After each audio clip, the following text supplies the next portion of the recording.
उत्तर प्रदेश में त्रिस्तरीय पंचायत चुनाव को समय पर करवाने और प्रधानों को प्रशासक बनाए जाने के विरुद्ध आज कई याचिकाओं पर इलाहाबाद हाई कोर्ट में सुनवाई होनी थी। क्या रहा कोर्ट में सुनवाई के दौरान, सीधे हम आपको लेकर चलते हैं आई इंडिया के संवाददाता प्रियांशु मिश्रा के पास, जो लगातार इस पर नजरें गड़ाए हुए हैं, फोन लाइन पर जुड़ चुके हैं। प्रियांशु, ये बताइए कि आज की सुनवाई पर सबकी नजरें लगी हुई थी। भावी प्रत्याशी इंतजार कर रहे हैं कि हाई कोर्ट से कोई आदेश आए ताकि जो वो चुनाव लड़ने की उनकी जो मंशा है, जो तैयारी कर रहे थे, वो फलीभूत हो सके। तो क्या रहा आज हाई कोर्ट की सुनवाई में?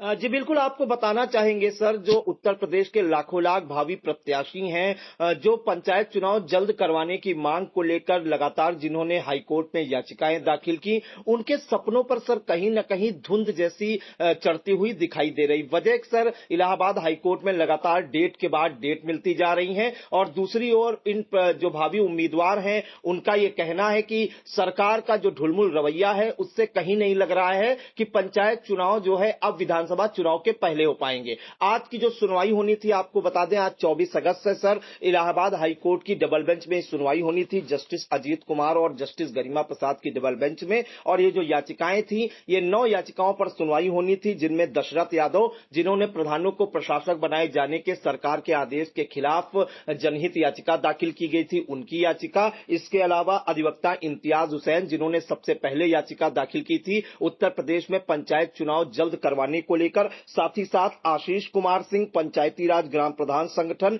संजय कुमार शर्मा, ओम प्रकाश प्रजापति, अनिल कुमार, अकबर अंसारी और हेमचंद। तो सर इन सभी याचिकाओं पर आज सुनवाई होनी थी और जो लखनऊ में याचिकाएं दाखिल की गई थी, उन्हें भी इलाहाबाद हाईकोर्ट के चीफ जस्टिस अरुण भंसाली के द्वारा इलाहाबाद हाईकोर्ट में ही जो है ट्रांसफर कर दी गई थी। तो 9 जो याचिकाएं थी, उन पर आज सुनवाई होनी थी। लेकिन जो जानकारी मिली है अधिवक्ताओं से और जो विभिन्न जो भावी उम्मीदवार हैं, उन्होंने इंडिया को यह जानकारी दी है कि जो आज 2 बजे करीब सुनवाई होनी थी, लेकिन लंच के बाद जो जस्टिस की बेंच होती है वही नहीं बैठी, यानी कि जो सुनवाई होनी थी वो सुनवाई हो ही नहीं पाई, उसकी नौबत ही नहीं आई। 2 बजे से यह सुनवाई होनी थी और लंच के बाद सर बेंच ही नहीं बैठी, जिस कारण से यह सुनवाई नहीं हो सकी और अगली तारीख का भी अभी पता नहीं चल पाया, क्योंकि सर जब बेंच नहीं बैठी तो अगली तारीख के का पता भी नहीं चल पाया। तो कहीं ना कहीं सर भावी उम्मीदवार जो लाखों लाख है, उनको आज उम्मीद थी कि 24 अगस्त को कोई ना कोई बड़ा आदेश इलाहाबाद हाईकोर्ट से आ सकता है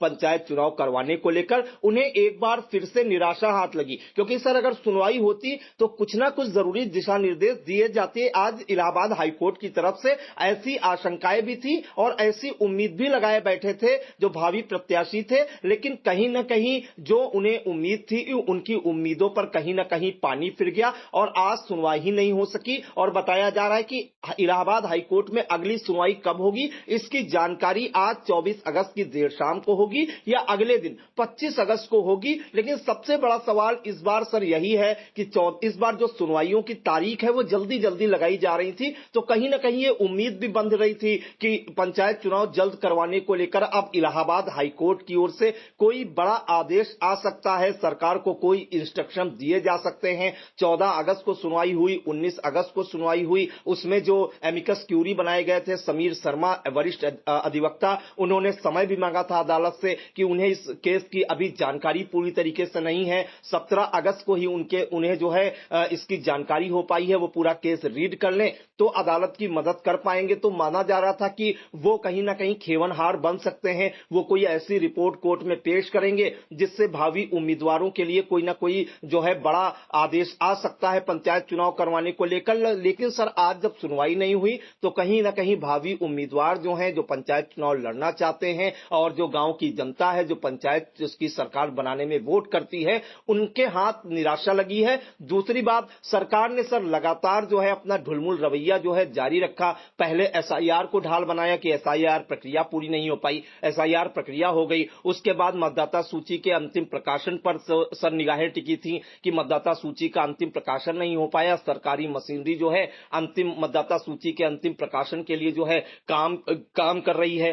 10 जून 2026 को अंतिम मतदाता सूची का प्रकाशन भी हो गया और अब सर मामला ओबीसी आयोग की रिपोर्ट में फंसा हुआ है। जो ओबीसी आयोग अपनी रिपोर्ट पेश कर रहा है वो ये बता रहा है कि 24 या 25 जिलों का ही भ्रमण कर पाए हैं। हम अपनी रिपोर्ट जो है नवंबर दिसंबर तक देंगे और उसके बाद दावे और आपत्तियां लिए जाएंगे। तो ऐसे तो सर मान के चलिए जनवरी फरवरी तो ऐसे ही बीत जाएगा। तो कहीं ना कहीं भावी प्रत्याशियों में सरकार के प्रति आक्रोश है और अब जब सर लगातार डेट पर डेट मिल रही तो निराशा हाथ लगी है और आज जब सर सुनवाई नहीं हो पाई तो कहीं ना कहीं भावी उम्मीदवार एक बार फिर से निराश हैं और उन्होंने यहां तक कह दिया कि अब जो है कहीं से उम्मीद नहीं लग रही कि पंचायत चुनाव उत्तर प्रदेश में 2026 में हो पाएंगे। बिल्कुल, अब निराश होते जा रहे हैं उत्तर प्रदेश में त्रिस्तरीय पंचायत चुनाव लड़ने वाले लाखों लाख भावी उम्मीदवार। उनकी निगाहें कोर्ट की तरफ थी कि कोर्ट से कुछ न कुछ सुनवाई होगी, जहां से उन्हें राहत मिलेगी। समय पर त्रिस्तरीय पंचायत चुनाव कराने की मांग कर रहे हैं। साथ ही प्रधानों को जो प्रशासक बनाया गया है उसको चुनौती दी गई है। लेकिन जिस तरीके से डेट पर डेट लगती जा रही है और पूर्व में आदेश भी कुछ कड़े आए, जिसके बाद लोगों की कोर्ट के प्रति विश्वास जगा कि कोर्ट ही अब कुछ न कुछ ऐसा करेगी जो सरकार नहीं कर रही है, जो कोई सुन नहीं रहा है। लेकिन जिस तरीके से कोर्ट से अभी तक इस मामले में कोई स्पष्ट आदेश नहीं आ पाने से अब कहीं न कहीं विश्वास डगमगाने लगा है लाखों लाख उन भावी उम्मीदवारों का। उनमें निराशा घर करने लगी है। अब देखना होगा अगली तिथि कब मुकर्रर होगी, अगली तिथि पर क्या सुनवाई में रहने वाला है। इस पर फिलहाल आई इंडिया की नजर रहेगी। प्रियांशु, आप लगातार नजर गड़ाए रखिए। जैसे ही कोई अपडेट आए फिर एक बार हम लोग जुड़ने का प्रयास करेंगे। खबर आपकी, नजर हमारी। देखते रहिए आई इंडिया।